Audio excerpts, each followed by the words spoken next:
it's Ashley Alvin.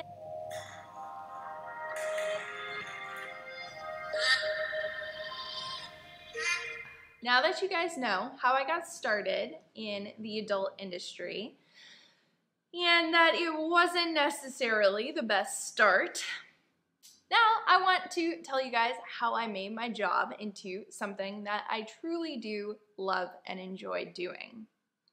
Remember where we left off in the story, I was very miserable, but I made the important decision to finally treat camming like an actual job. The first thing that I did was I raised my prices on StreamMate. That was a good first step. And I also started researching alternative sources of revenue.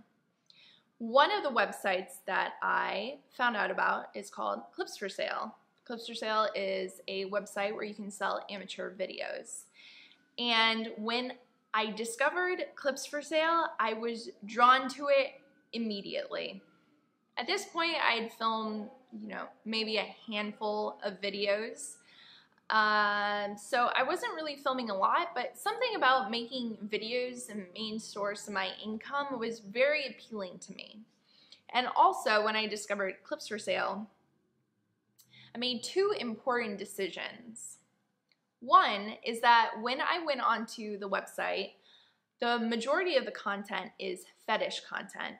And instead of seeing all of that and thinking, oh, that's weird, which a lot of you guys do because I see your comments, instead when I saw that there were hundreds and hundreds of fetish categories, I was extremely interested in it. And I thought to myself, wow, if I can make a video brushing my teeth or eating or picking my nose and make money off of it, why wouldn't I make videos like that? It was a no-brainer. So I knew that fetish content was absolutely going to be something that I would pursue. And also, when I first began filming videos, I liked to have a storyline behind my video, even a very simple one. And nobody told me to do this. It just made it more fun for me to have some kind of storyline. And so these two decisions, making fetish content and making storylines for most of the videos that I produce, greatly influenced how I do work today, and I would say influence why I became as successful as I am. So I was, starting on Clips for Sale, but I wasn't putting that much time into it because camming was my, guaranteed source of income. I knew that it worked. And then StreamMate went and suspended my account, which was honestly such a blessing because now I had a reason to create an account on MyFreeCams. I had known about MyFreeCams before, and now I had the perfect reason to actually start camming there. And the difference between StreamMate and MyFreeCams is so stark. MyFreeCams is such a social and community-based website, and I just absolutely loved it when I started on there. It was so much more enjoyable. That being said, it just wasn't working for me. In a way, it wasn't that fulfilling. From a business standpoint, the whole countdown system didn't really jive with me because you would have a handful of contributors, sometimes only one contributor to clear a countdown, and then hundreds of people would come into the room and watch the show for free. And that didn't really make sense to me from a business perspective. So even though I started on MyFreeCams doing explicit shows in public chat, I started weaning my members off of that. And I started doing explicit shows only in private chat. So in January of 2015, I completely changed the way that I did shows on there. And I really wanted to foster this kind of chat room community. I wanted it to be really fun and have, sexual aspects to be kind of on the back burner. And I created this schedule of fun shows and activities. I remember one of my regulars said that I was like a cruise director, which is true because we would have trivia night and we would play Pictionary another night. And I felt like if I made it a fun room and treated my members like friends, that they would respect me more and it would just be great. And I filmed and released a new video every week as a way to kind of get people to tip. And I thought this would be great and my regulars would respect me. But when it came down to it, most of my regulars didn't respect me as a human being. And there was one night in particular that really pissed me off. And I logged off and I thought, shucks, what do I do now? Because in real life, if there's someone that I don't want to hang out with, I just don't hang out with them again. But when you run a chat room, it's not quite that simple because anybody can come into your chat room. So you can either try to have a adult, mature conversation with them and explain that you don't really like it when they say certain things, but unfortunately a lot of people aren't able to have mature conversations. There's also the option to ban them, but that's also not necessarily a good idea. I mean, I don't want to ban someone who's my friend, and so I was in a little bit of this pickle when I logged off that night, and I thought to myself, well, what do I like doing? I really like filming videos. Why don't I make that my main source of income? And so, from that moment on, I no longer cammed full-time. And I will never cam full-time again, because I used to cam almost every single day. But now I make videos, and I like it a heck of a lot more. But making videos my main source of income was a bit of a challenge, because at this point, I was only making about $300 to $400 a month just selling videos, and that's not enough to pay my rent. So I knew that I needed to build up my video library, so I started this really aggressive campaign of filming and releasing new content. And I released a new video almost every single day for about 3 to 4 months, starting, I think it was like June of 2015 that I started doing this. And it was tough because I didn't really pick up a lot of steam at first. So I was doing a lot of work with not a lot of reward, but I loved making videos because it was so much fun coming up with these ideas and then making them into a reality. It was challenging and I could be creative. It was fun. And so after a while I started to pick up steam, but I really didn't have a breakthrough until I created my ass shaking series. And it wasn't even the first one in the series. It was Ass Shaking Volume 6 that blew up, and I don't know why, and it's still my most pirated video ever, and I don't even think it's that good of a video, but hey, you guys loved it and started making GIFs of it and put it on the internet, and then my videos really started to take off. And once I started, receiving that positive feedback, I thought, hey, now let me make even like weirder videos. Let me have even more fun with it. And I started creating these caricatures. And honestly, like sometimes my videos are just hilarious to me. Like I just have so much fun making them. Also, around that time, I opened up custom videos. So I started taking customer requests to make other people's visions of reality. And this was even a greater challenge because people would send me sometimes really long scripts that I would have to memorize.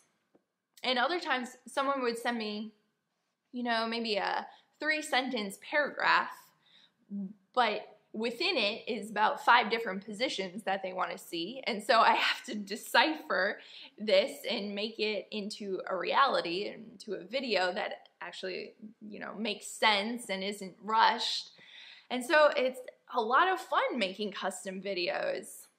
And you get that, immediate feedback, this, oh, wow, thank you so much, Ashley. Like, this is so awesome. I can't believe you actually made this. And so, like, that's really good to have that feedback. But on top of that, I receive even better feedback from people, particularly for those that I make fetish videos for. Remember, I'm very fetish friendly.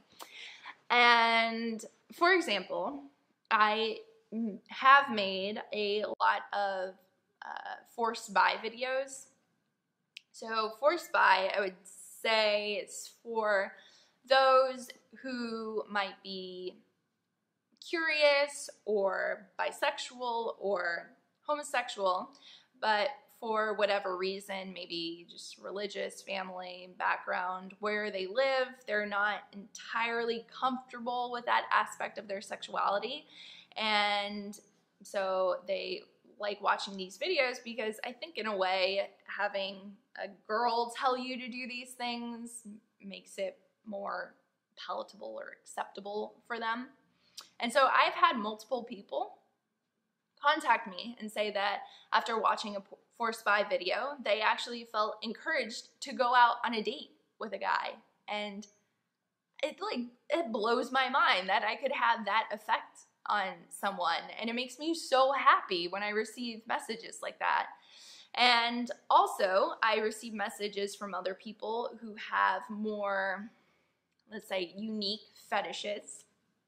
And so they send me their requests and I make their videos for them, and they'll send me a message and say, hey, thank you so much for making this video. I tried to talk about this with an ex-girlfriend before and she called me a freak or said I was weird or was very dismissive of it. So thank you so much for not making me feel bad for being into this. And that makes me happy too. So now I feel like in some small way, I actually make a difference in some people's lives. And just generally with my videos, I make people happy because everybody's happy after, you know, they have an orgasm. And what's funny is I realized this a few months back. When I was in high school, my dream job was to work for the CIA. And I remember when I interviewed for the college I ended up going to school, and I explained why I wanted to go into foreign service. The reasons I provided were I didn't want to have a traditional office job. I wanted my job to be varied and different every day, so I'd always be excited to go to work. I wanted to have the ability to travel. And I wanted to make a difference in the world.